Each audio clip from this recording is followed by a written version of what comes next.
सार्वजनिक नागरी सुविधा समितीच्या वतीने आज विविध प्रलंबित मागण्यांची पूर्तता न झाल्यामुळे त्यांची पूर्तता व्हावी म्हणून सरदार चौकात बेमुदत धरणे आंदोलन पुकारण्यात आले। सकाळी सोमवारवाड येथील महालक्ष्मी मंदिरात त्यांनी आरती करून तदनंतर गुळ बाजारातील खड्ड्यांची पूजा करून सरदार चौकात हे धरणे आंदोलन साधारणतः 12 वाजता सुरू झाले।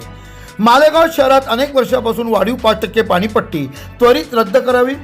सोमवारवाड येथील सिटी सर्वे नंबर 149 ही जागा बगीच्यासाठी आरक्षित असल्यामुळे त्या जागेचे भूसंपादन करावे। शहरात जागोजागी पार्किंग व्यवस्था करावी। इस्लामाबादकडे जाणारी पाईपलाईन त्वरित दुरुस्त करावी। गुळ बाजार, सरदार मार्केट, उर्दू लायब्ररी ह्या रस्त्याचे कॉन्क्रिटीकरण करावे। शहरात नियमित साफसफाई करावी। सांडवा पुलाचे काम त्वरित पूर्ण करून कार्यान्वित करावा। अशा विविध मागण्यांसाठी रामदास बोरसे यांच्या नेतृत्वाखाली महिला व पुरुष मोठ्या संख्येने या आंदोलनात सहभागी झाले होते। यावेळी तेथे झूठ बोले कौवा काटे या फलकाने मात्र सगळ्यांचे लक्ष वेधले होते। तसेच यावेळी निखिल पवार यांनी शिवस्मारकाचे सुशोभीकरण या विषयाकडे देखील त्यांनी लक्ष वेधले। या प्रसंगी आंदोलक काय बोलले, काय होत्या त्यांच्या भूमिका, काय होत्या त्यांच्या मागण्या, हे सविस्तर बघूया या बातमीत। त्यानंतर साधारणतः दुपारी 2:30 वाजेच्या सुमारास आयुक्त रवींद्र जाधव स्वतः तेथे आपल्या सहकार्यासोबत आले आणि त्यांनी आंदोलकांशी सखोल चर्चा केली। काय चर्चा झाली, यावेळेला आंदोलक काय बोलले, आयुक्त काय बोलले, हे देखील आम्ही आपणास सविस्तर दुसऱ्या बातमीत दाखवणार आहोत। प्रबंधभूमी महाराष्ट्र न्यूजसाठी महाराष्ट्र न्यूज इंचार्ज हरीश मारू।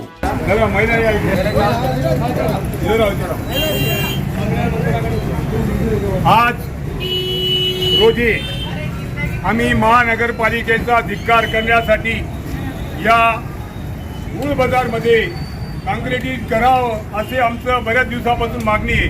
6 महिन्यापूर्वी लेखी देऊन सुद्धा महानगरपालिका या आमच्या मागणीची पूर्तता करत नाही, म्हणून आम्ही या महानगरपालिकेचा धिक्कार करतो। कारण की महानगरपालिकेमध्ये सर्व हिटलरशाही चालू आहे, त्या हिटलरशाहीच्या विरोधात या खड्ड्याची पूजा करून आम्ही आज धिक्कार करणार आहोत। महानगरपालिकेचा महानगरपालिकेचा महानगरपालिकेचा महानगरपालिकेचा महानगरपालिकेचा या महानगरपालिकेचं करायचं काय, महानगरपालिकेचं करायचं काय। नावाला फक्त महानगरपालिका आहे। आम्ही नेहमीच म्हणत असतो महानगरपालिकेच्या ग्रामपंचायत, कारण काय, या शहरात अनेक विविध समस्या आहेत, त्या प्रलंबित असतात। आणि आज रोजी तुम्हाला सांगू इच्छितो का 28/12/2023 रोजी महात्मा गांधी पुतळ्यापासून थेट महानगरपालिका गावातील विविध हिंदू मुस्लिम बांधवांनी योद्ध्यावर आंदोलन घालून या मालेगावच्या समस्येवर लक्ष वेधण्याचं काम केलं होतं। ज्याला आपण म्हणतो की आज या महानगरपालिकेत त्यावेळेस दिसून आले नाही, पण गोड बोले प्रशासन म्हणजे महानगरपालिका आयुक्त त्यांच्या माध्यमातून गोड बोलून आम्ही केलेल्या मागणीला वटाण्याच्या अक्षरात कसं लावायचं हा एक नंबरी आणि एक कलमी कार्यक्रम महानगरपालिकेत राबवण्यात येतो। प्रलंबित मागण्यांची पूर्तता व्हावी म्हणून त्यांनी आम्हाला लेखी आश्वासन दिलं। सर्वात पहिले मागणी होती की महानगरपालिकेच्या वॉटर सप्लायच्या माध्यमातून जे पाणी आम्हाला दिलं जातं त्याच्यावरती एक प्रकारे झिजिया कर वसूल करण्यात येतो, ती म्हणजे पाणीपट्टी। ती पाणीपट्टी वसूल करण्याचा आमचा विरोध नाही, परंतु मॅन्युअल प्रमाणे वसूल करावी। बंधूंनो, मी तुम्हाला सांगतो नाशिक महानगरपालिकेमध्ये पर डे 5 रुपये पाणीपट्टी घेतली जाते, पण आमच्या मालेगाव शहरात पर डेचं जाऊ द्या 120 दिवसाला आम्हाला पाणी मिळतं। 120 दिवसाचे 2740 रुपये घेतले जातात। ही योजना जेव्हा राबवल्या गेली आणि ही महानगरपालिका जेव्हा अस्तित्वात आली तर नगरपालिका असताना या महानगरपालिकेत शेवटची पाणीपट्टी मी नगरपालिका असताना 145 रुपये भरलेली आहे। त्या 145 रुपयापासून तर आजपर्यंत 2740 रुपये झाली। मुळात ही पाणीपट्टी थांबलेली होती 1200 वरती, परंतु आमचे हितचिंतक आमचे मालेगावचे नगरसेवक यांनी एक ठराव केला का अमृत योजना जर मालेगावात येत असेल तर 5% पाणीपट्टी वाढीव करायला पाहिजे. मी म्हणतो 5% पाणीपट्टी वाढीव करता सरकार योजना राबवते, मग ती सरकार पब्लिकच्या खिशातून करते का? काय म्हणणे राजाची घोडी आणि धोबीचं भूषण. अहो घोडी जरी यांची असेल पण याद रखा त्या घोडीला चारा आम्ही खाऊ घालतो. महानगरपालिका आणि सरकारला सांगतो आम्ही, आमचे मुख्यमंत्री साहेब म्हणतात हे सरकार सर्वसामान्याचं आहे, पण ही समस्या सर्वसामान्याची नाही का? मालेगाव महाराष्ट्राच्या नकाशावर नाही का? मुंबई पुणे या भागातून त्वरित दखल घेतले जाते, नाशिकमध्ये दखल घेतले जाते, परंतु मालेगावचा कुठेच विचार केला जात नाही. मला सरकारला सांगायचे का आम्हाला 5 महिन्यापूर्वी इथे लेखी दिले, आता 7वा महिना चालला. बंधूंनो, लेखी अशा स्वरूपात दिली आहे का 5% पाणीपट्टी आम्ही कमी करू. वाढवलेली पाणीपट्टी म्हणजे आमच्यावर उपकार नाही करत. त्यांनी 2009 पासून पाणीपट्टी वाढवली तर ती 2019 मध्ये योजना बंद झाली.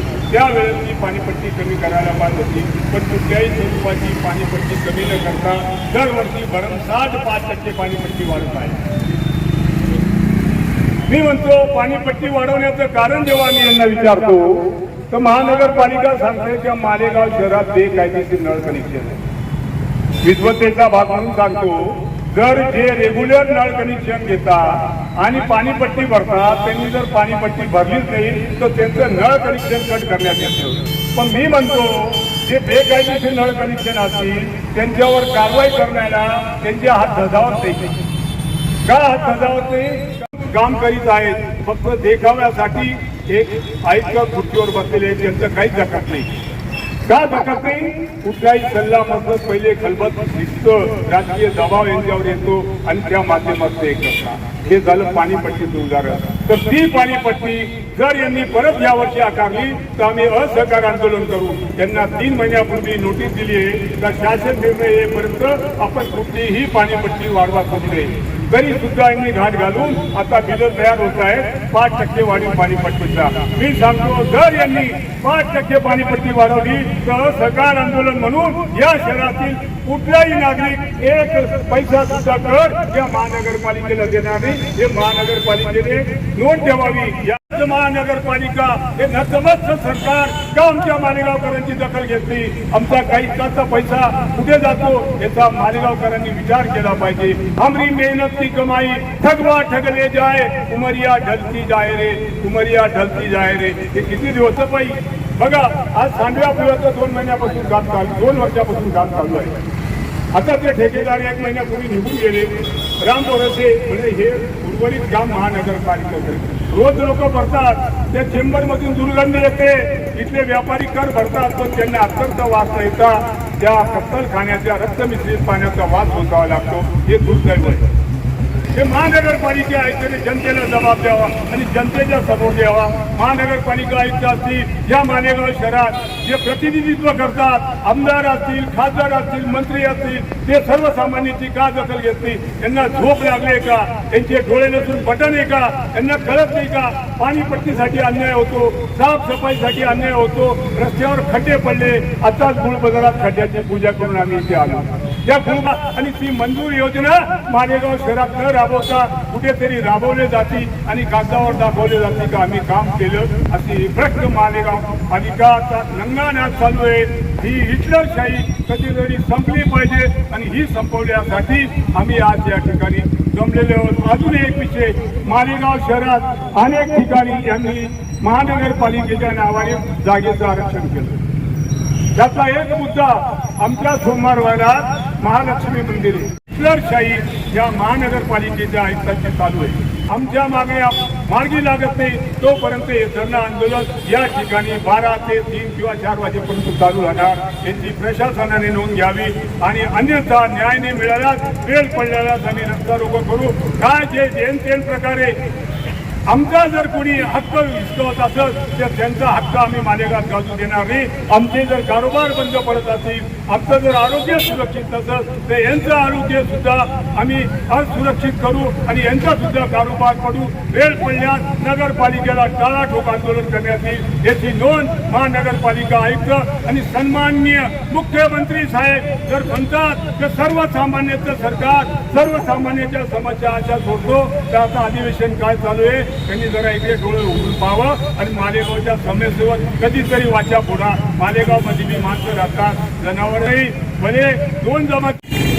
आज या ठिकाणी मालेगाव शहराच्या मुख्य बाजारपेठेतील सर्वे नंबर 149 यावरील आरक्षित जागा विकसित करावी या मागणीसाठी त्याचबरोबर मालेगाव शहरातील नागरिकांना गेल्या 8 वर्षापासून बेकायदेशीररित्या मनमानी पद्धतीने दरवर्षी 5% पाणीपट्टीमध्ये वाढ करून तिची सक्तीची वसुली करण्याच्या निषेधार्थ त्याचबरोबर खराब रस्त्यांच्या मंजूर कामांना होत असलेली दिरंगाईबाबत पाण्याच्या पाईपलाईनीच्या कामात होत असलेल्या दिरंगाईबाबत मोसम नदीच्या स्वच्छतेबाबत अशा अनेक मुद्द्यांवर त्याचबरोबर पार्किंग झोनच्या विषयावर या ठिकाणी धरणं आंदोलन सुरू करण्यात आलेलं आहे. रामदास काकांनी धरणं आंदोलनाची भूमिका मांडलेली आहे. मालेगाव शहर हे संमिश्र वस्तीचं शहर आहे.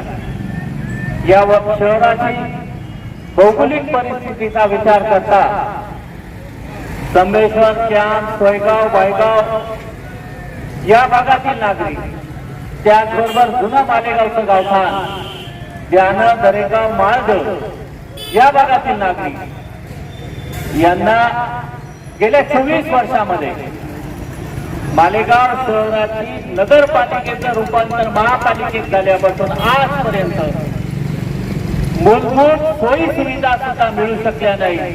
ही या गावाची शोकांतिका आहे. या गावाला गेल्या 24 वर्षामध्ये मालेगाव महानगरपालिकेचा विकास खर्च हा कमीत कमी 3-3.5 हजार कोटीचा झाला, परंतु अजूनही या शहराचं रुपडं बसू शकलं नाही. ही या गावाची शोकांतिका आहे. गेल्या 3 वर्षामध्ये एक सन्माननीय आयुक्त जे भ्रष्टाचाराचे फार मोठे आरोप आणि हायकोर्टाच्या जामिनावर असलेले सन्माननीय आयुक्त मालेगाव महानगरपालिकेला लाभले. त्यांनी 800 कोटी रुपयाच्या वर्क ऑर्डर इश्यू केल्या. भुयारी गटार असेल, अमृत योजनेचा विषय असेल, काही दवाखान्यांच्या बांधकामाचा विषय असेल, सिलेक्ट रस्त्यांचा विषय असेल. आता काकांनी सांगितलं जो सांडवा पुलाचं काम 2 वर्षापासून चालू आहे त्याचा विषय असेल. अशा अनेक विषय त्यांच्या कार्यकाळात वर्क ऑर्डर देण्यात आली. सर्व टेंडर आधार पद्धतीने महाराष्ट्रात इतिहास करेल असा भ्रष्टाचार या महापालिकेच्या माध्यमातून केला जातो आहे. गेल्या 2 वर्षात या महापालिकेत सभागृह अस्तित्वात नाही. 2 वर्षापासून या ठिकाणी प्रशासकीय राजवट चालू आहे. या प्रशासकीय राजवटीवर थेट नियंत्रण सन्माननीय पालकमंत्री आणि राज्य शासनाचं असतं. थेट नियंत्रण राज्य शासनाच्या नगर विकास सचिवचं असतं. मग मालेगाव महानगरपालिकेच्या सन्माननीय आयुक्तांना नेमका कोणता दबाव आहे की ते जनतेच्या प्रश्नावर निर्णय घ्यायला का टाळतात हा आमचा प्रश्न आहे. जर एखाद्या महापालिकेत कायदेशीर बाबीची पूर्तता करायला सन्माननीय आयुक्त दिरंगाई करत असतील तर ते कुणाच्या दबावात काम करतात हे या ठिकाणी स्पष्ट होतं. मालेगाव बांधवांचं श्रद्धास्थान मातेचं महालक्ष्मी मातेचं जे मंदिर आहे त्या मंदिराच्या शेजारचा भूखंड हा बगीचेसाठी विकसित करावा आणि त्या मंदिराचा जीर्णोद्धार करण्यासाठी या भागाच्या नागरिकांनी स्वखर्चाने तरतूद केलेली आहे. महानगरपालिकेने घोषित करावं. सन्मान्य आयुक्तांना मी या ठिकाणी आवाहन करू इच्छितो की आपण घोषित करा की हा भूखंड आम्ही विकत घेऊ शकत नाही. मालेगाव शहरातल्या नागरिकांमध्ये तेवढी कपॅसिटी आहे, तेवढी दातृत्व आहे, ते या ठिकाणचा तो भूखंड स्वखर्चाने विकसित करून तुमच्या क्वालिटीपेक्षा चांगल्या दर्जाचं उद्यान या ठिकाणी विकसित करू शकतात. तुम्ही ठरवलं त्यापेक्षा चांगल्या प्रकारचं काम त्या ठिकाणी होऊ शकतं. महानगरपालिकेने फक्त घोषित करावं की आम्ही या ठिकाणी निष्क्रिय आहोत, या ठिकाणचा भक्त मंडळ त्यासाठी सक्षम आहे, असं या ठिकाणी मी महानगरपालिका आयुक्तांना सांगू इच्छितो. महालक्ष्मी मातेचा अनेक महिन्यापासून नवे गेल्या अनेक वर्षापासून सार्वजनिक नागरी सुविधा समितीतर्फे रामदास काकांच्या नेतृत्वाखाली या शहरभरात आंदोलन होता. हा प्रश्न कुठच्या एका भागाचा विशिष्ट समाजाचा नाही. हा प्रश्न संपूर्ण मालेगाव शहरात राहणाऱ्या नागरिकांच्या त्यांच्यावर लादण्यात आलेल्या विजयाकराचा आहे. यासाठी महात्मा गांधी पुतळ्यापासून ते महानगरपालिकेच्या आयुक्तांच्या दालनापर्यंत एका वयोवृद्ध नागरिकाने ज्येष्ठ नागरिकाच्या नेतृत्वाखाली लोटांगण आंदोलन झालं. तरी सुद्धा या आयुक्ताला जाग येत नाही. नेमकी कशाने या आयुक्ताला जाग येते? पाकिटाने येते, शिक्षेने येते, हे मालेगाव शहराला समजण्याची गरज आहे.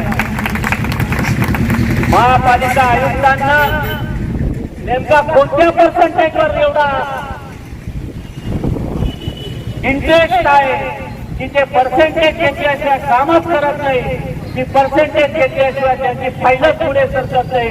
हा मालेगाव शहराच्या नागरिकांचा प्रश्न आहे.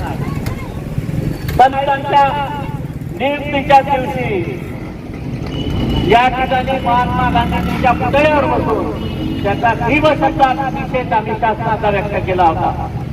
आम्हाला पहिल्या दिवसापासून खात्री होती की या ठिकाणी मागचा आयुक्त बदलापूरच्या घोटाळ्याचा आणि हा आयुक्त धुळ्याच्या अँटी करप्शन रेड मधला, हे मालेगाव शहराला न्याय देऊ शकत नाही. मालेगाव शहराची आर्थिक शिस्त बिघडलेली आहे. मालेगाव महानगरपालिकेची आर्थिक शिस्त बिघडलेली आहे. शहरातल्या नागरिकांवर मोठ्या प्रमाणावर कर लादले जात आहे. विकास कामांमध्ये प्रचंड भ्रष्टाचार होत आहे. अशा परिस्थितीत या ठिकाणी भारतीय प्रशासकीय सेवेतला कर्तव्यनिष्ठ प्रामाणिक अधिकारी या ठिकाणी आवश्यक होता. परंतु राष्ट्रीय नेतृत्वाला आपल्या मर्जीतला आणि ताटाखालचं मांजर असलेला आयुक्त या ठिकाणी हवा होता. म्हणून त्यांनी भ्रष्टाचाराचे आरोप असलेले, गंभीर आरोप असलेले आयुक्त या महापालिकेवर लादले. आयुक्त इतका गोडबोले आहे की साखरेपासून महाराष्ट्रभरात मालेगाव शहराची बदनामी होताना आपण सर्वजण बघतो. राजकीय नेतृत्व म्हणतं माझ्या मालेगावची बदनामी मी खपवून घेणार नाही. मग हे काय वावा चालले का? हा प्रश्न मी या ठिकाणी त्यांना विचारू इच्छितो की मालेगाव शहर एवढं भ्रष्टाचाराने बदनाम होत आहे, या ठिकाणी असुविधांनी बदनाम होत आहे, रोगराईने बदनाम होत आहे, नागरिकांचं आरोग्य धोक्यात आलेलं आहे. आणि नेमकं तुम्ही करताय काय? सेकंड सीएम म्हणून तुमच्याकडे आम्ही मालेगावकर बघतो, तर आपण सेकंड सीएमचं कर्तव्य तरी पार पाडताच का? हा प्रश्न या ठिकाणी आम्ही विचारतो इच्छितो. मला वाटलं सहाय्यक आयुक्त अँटी करप्शन मध्ये गेले, कोणताही अधिकार नसताना, फायलीवर सही करण्याचं कोणतंही कारण नसताना त्यांचा ट्रॅप झाला. दुर्दैवी घटना. एका कर्मचाऱ्याप्रती आमची सहानुभूती 100% आहे, परंतु जी काही घटना घडली ती लाजीरवाणी आहे. मालेगाव शहराच्या इतिहासाला काळीमा बसणार. परंतु एका मास्टर माइंड कोण हे आतापर्यंत एसीबीने का शोधून काढला नाही? हा प्रश्न मालेगावच्या जनतेच्या वतीने मी एसीबीला, महाराष्ट्राच्या गृहमंत्र्याला आणि महाराष्ट्राच्या मुख्यमंत्र्याला, त्याचबरोबर या जिल्ह्याच्या पालकमंत्र्याला विचारू इच्छितो की भ्रष्टाचार एवढ्या टोकाला गेला की आयुक्त कार्यालय संशयाच्या भोवऱ्यात आहे, आयुक्त संशयाच्या भोवऱ्यात आहे. लेखा विभाग संस्थेच्या बौद्यात आहे. मग आतापर्यंत प्रमुख अधिकाऱ्यांच्या बदल्या का झाल्या नाहीत हा प्रश्न मालेगावच्या जनतेच्या वतीने मी सन्माननीय सरकारला विचारू इच्छितो. आज ज्या कामांसाठी आम्हाला आंदोलन करावं लागत आहे या ठिकाणी सुरू आहे, ज्या कामांच्या मंजुरी आहेत हे सर्व कामं शासनाच्या उदासीनतेमुळे महापालिकेच्या भ्रष्टाचारामुळे आज या ठिकाणी प्रलंबित आहे. फार मोठ्या प्रमाणावर शहरात सर्वत्र बॅनरबाजी झाली, परंतु ते विकास कामं पूर्ण करायला आम्हाला आता काय कोणता मुहूर्त उजाडेल याचा प्रश्न पडलेला आहे. या ठिकाणी गणपती बाप्पाच्या समोर आपण बसलेलो आहोत. माझं साकडे या गणपती बाप्पाला की मालेगावचा विकास कमीत कमी शाश्वत पद्धतीने व्हावा यासाठी सन्माननीय लोकप्रतिनिधींना आपण बुद्धी द्यावी ही विनंती या बुद्धीच्या देवताला मी मालेगावच्या या सरदार चौकातून प्रकाश तालीम संघाच्या त्या गणपतीच्या मंदिरातून करू इच्छितो. मी जामा मशिदीच्या समोरून करू इच्छितो, त्या 5 ठिकाणाहून करू इच्छितो की मालेगावच्या आमदारांना याची सुबुद्धी द्यावी की त्यांनी या लोकप्रतिनिधी म्हणून विधिमंडळाच्या सभागृहात आपलं पाक कर्तव्य पार पाडावं. मालेगाव महानगरपालिकेच्या भ्रष्टाचाराच्या विरोधात सभागृहात एकदा तरी तोंड उघडावं. आपण एक धार्मिक नेते आहात, आपल्याकडे बघण्याचा दृष्टिकोन वेगळा आहे. आपण या जामा मशिदीचे पवित्र जामा मशिदीचे इमाम आहात. आपण त्या कर्तव्याची जाणीव ठेवून आपली सतत विवेकबुद्धी आणि आत्मा जागृत करून मालेगाव महानगरपालिकेच्या भ्रष्टाचाराविरुद्ध, अँटी करप्शनच्या रेड विरुद्ध, महानगरपालिकेच्या विविध विकास कामांमधील झालेल्या भ्रष्टाचाराविरुद्ध, मालदा घरकुल योजना असेल, UIDSSBच्या पाईपलाईनीचा घोटाळा असेल, अमृत जल वाहिनीचा घोटाळा असेल, भुयारी गटारीचा घोटाळा असेल, या विरुद्ध आपण लक्षवेधी मांडावी. अँटी करप्शनच्या ट्रॅप विरोधात मुख्य आरोपी शोधण्यासाठी आपण लक्षवेधी मांडावी ही विनंती मी या पवित्र स्थळावरून मालेगावच्या हिंदू मुस्लिम एकतेच्या प्रतीक असलेल्या गणपती मंदिर आणि जामा मशिदीच्या पवित्र स्थळावरून या दोघी लोकप्रतिनिधींना करू इच्छितो. स्पीड ब्रेकर टाकताना कोणता कायदा आपण लावला, ते स्पीड ब्रेकर टाकले का जामर टाकले हा प्रश्न या ठिकाणी मी मान्य आयुक्तांना विचारू इच्छितो. आपण लोकायुक्तांच्या आदेशाचा प्रदूषणाच्या विषयात भंग केला, आपण उच्च न्यायालयाच्या आदेशाचा प्रदूषणाच्या विषयात भंग केला, आता सुप्रीम कोर्टाच्या आदेशाचा देखील आपण भंग करत आहात. नेमका कोणाच्या आदेशाचं पालन करतात तेवढं तरी सांगा, म्हणजे या सगळ्या मुद्द्यांवर आम्ही आपल्याला त्यांच्या आदेश आणून देऊ ही तरतूद आम्ही या ठिकाणी ठेवी की 1 महिन्याच्या आत महानगरपालिका प्रशासन राज्य शासनाला 5% वाढीव पाणीपट्टी रद्द करण्यासंदर्भातला प्रस्ताव सादर करेल. जो प्रस्ताव सादर करायला त्यांनी 2-2.5 महिन्याचा दिरंगाई लावला. शेवटी रामदास काकांनी त्यांना आंदोलनाचं अल्टिमेटम दिलं. मग त्यांनी कुठे तो प्राणीपट्टी वाढीचा प्रस्ताव रद्द करण्यासाठीचा प्रस्ताव शासनाकडे पाठवण्याची तरतूद केली. मित्रांनो, या आयुक्तांनी मालेगाव शहराच्या जनतेची स्पष्ट शब्दात दिशाभूल केलेली आहे. त्या प्रस्तावात महापालिकेने कुठेही म्हटलं नाही की आमची वाढीव पाणीपट्टी ही एवढ्या पर्सेंटने वाढलेली आहे. आम्ही महापालिका सुरू झाली असताना एवढी घेत होतो, 19ला एवढी घेत होतो आणि आता 2740 रुपये घेतो, असं कुठेही उल्लेख केलेला नाही. शहर विकासासाठी निधीची आवश्यकता आहे आम्हाला मान्य आहे, पण सर्वसामान्य जनतेच्या खिशाला का लावली जाते हा प्रश्न आमचा आहे. सरकार म्हणतं सर्वसामान्य जगलं पाहिजे. काकांनी सांगितलं, सन्मान्य मुख्यमंत्री म्हणतात हे सर्वसामान्यांचं सरकार आहे. मग हे मालेगावला का नाही? 8 महिने झाले, 7-8 महिने झाले, अजूनपर्यंत शिवस्मारकाच्या सुशोभीकरणाला सुरुवात देखील झाली नाही. महानगरपालिकेने आश्वासन दिलं होतं तो पूर्ण परिसर आम्ही नो बॅनर बंद करू. तो पूर्ण परिसरातली वायरिंग, इलेक्ट्रिकल तारा या अंडरग्राउंड केल्या जातील. या भागातलं पूर्ण चौकाचं विस्तारीकरण केलं जाईल. परंतु मालेगाव महानगरपालिकेचे आयुक्त, मालेगाव महानगरपालिकेचे अप्पर आयुक्त, उपआयुक्त, शहर अभियंता आणि या कामाच्या ठेकेदाराला शिवस्मारक सुशोभीकरणासाठी 1 कोटीपेक्षा जास्तचा निधी उपलब्ध होऊन देखील हे काम आजपर्यंत सुरू झालं नाही. याची जबाबदारी कुणाची ती या ठिकाणून आपल्या सर्वांच्या वतीने महापालिका प्रशासनाचा आणि या शिवस्मारकाच्या सुशोभीकरणाच्या नावाने वेळोवेळी भूमिपूजन करून निधी वर्ग करणाऱ्यांचा जाहीर निषेध व्यक्त करतो. आणि या आंदोलनाच्या निमित्ताने देखील महापालिका प्रशासनाला इशारा देऊ इच्छितो की येणाऱ्या काळात अतिशय तीव्र आंदोलन मालेगाव शहरातील तमाम शिवप्रेमींच्या वतीने शिवतीर्थाच्या सुशोभीकरणासाठी आम्ही सर्वजण करणार आहोत याची नोंद आपण घ्यावी. झूठ बोले, झूठ बोले, झूठ बोले, झूठ बोले, झूठ बोले. शर्म करो कमिश्नर, शर्म करो, शर्म करो, शर्म करो कमिश्नर, शर्म करो, शर्म करो, शर्म करो, शर्म करो, शर्म करो, शर्म करो, शर्म करो, शर्म करो, शर्म करो. अरे झूठ बोले, झूठ बोले. या महानगरपालिकेचं करायचं काय? या महानगरपालिकेचं करायचं काय? या महानगरपालिकेचं